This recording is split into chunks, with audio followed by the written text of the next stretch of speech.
Olá pessoal, mostrar para vocês um pouquinho dos resultados que a gente tem na sucessão rotação soja milho safrinha, esse sistema que 10 anos atrás praticamente não era adotado no sudoeste do Paraná e hoje representa por volta de 200 mil hectares com uma perspectiva de crescimento. O objetivo desse trabalho foi justamente entender o efeito da época de semeadura da soja e o grupo de maturação utilizado sobre o comportamento do milho na safrinha, né? Entendendo o sistema, as duas culturas e não o milho de forma isolada apenas. Tá? Então, algumas fotos que mostram o desenvolvimento da soja nessas três épocas de semeadura, tá? Com desenvolvimento bem superior em termos de altura para os materiais semeados em início de outubro em relação à abertura de janela de plantio.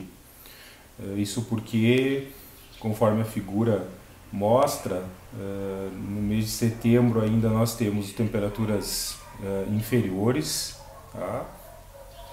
E dias mais curtos, o que estimulam o desenvolvimento dessa soja a florescer antes, ficar mais baixa, com menor número de nós reprodutivos e menor potencial produtivo. A gente olha os dados da soja,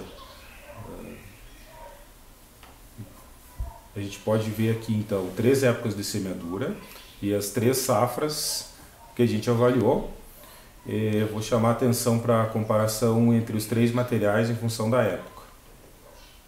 Vocês podem observar que eu saio de uma produtividade média de 61 sacas da Pioneer 95R51 para 71 sacas, um material que já tem aí 7 a 10 dias mais longo de ciclo, para 83 sacas quando eu tenho um material com 20 e poucos dias a mais de ciclo.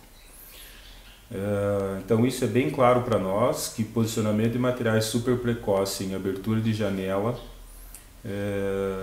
é positivo quando analisado do ponto de vista de milho safrinha, porque esse material é colhido metade de janeiro.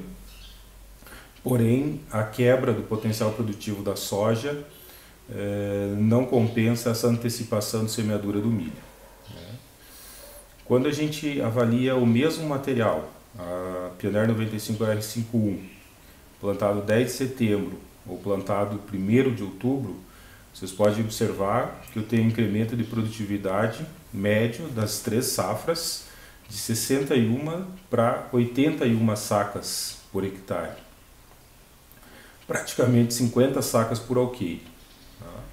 Mostrando então que eu tenho uma quebra de produtividade média de em torno de 1 saca hectare dia pela antecipação dessa semeadura de 10 de setembro em relação a 1º de outubro. Quando eu posiciono materiais de ciclo mais longo, né, materiais 6.0, 6.2, esse material tem mais tempo para vegetar e consegue entregar produtividades superiores quando semeadas em abertura de janela. Porém, materiais super precoce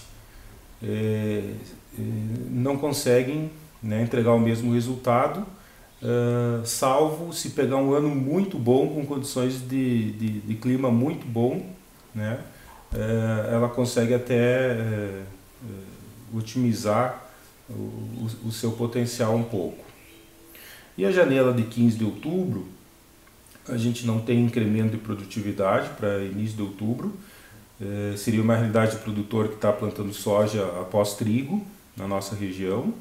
E não vou comentar muito porque é uma realidade que praticamente inviabiliza então a semeadura de milho safrinha. Tá? As produtividades são um pouco inferior, possivelmente explicado aqui pela maior competição, né, maior pressão de ferrugem e percevejo.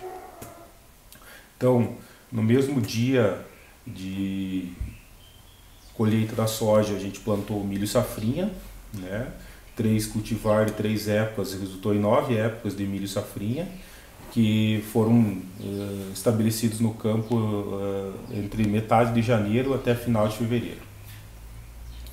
Então, quando a gente olha os dados de milho de forma isolada, a gente vê que para cada dia de atraso na semeadura, de 15 de janeiro a 20 de fevereiro, há uma perda de potencial produtivo de 2 sacas por hectare dia. Ou seja, isso é muito significativo. Porém, quando a gente olha para a figura onde a gente compara a produtividade da soja com a produtividade do milho, a gente vê então que entende que pela diferença de preço, o valor de investimento, para cada saca de soja que eu deixo de produzir na safra, eu teria que produzir no mínimo 3 sacas de milho safrinha. E essa relação está em 2 para 1. Ou seja, acaba que não se viabiliza, né? Falando novamente, o cultivo de materiais super precoce em abertura de janela. Tá? Uma opção seria materiais 6.0, mas esses materiais vão ser retirados do campo também por volta do dia 20 de fevereiro, né? E que é a nossa época de semeadura 8 ali, né? Que a gente já vai ter um potencial de milho safrinha bem inferior a início de fevereiro, que é, por exemplo, a época 5, né? Então, pessoal, a mensagem materiais de grupo de maturação 5.0, estabelecimento final de setembro, início de outubro, vai me permitir a semeadura do milho final de janeiro, início de fevereiro, época 4, época 5. Eu consigo otimizar a produção da soja e ainda viabilizar o milho safrinha. Tá?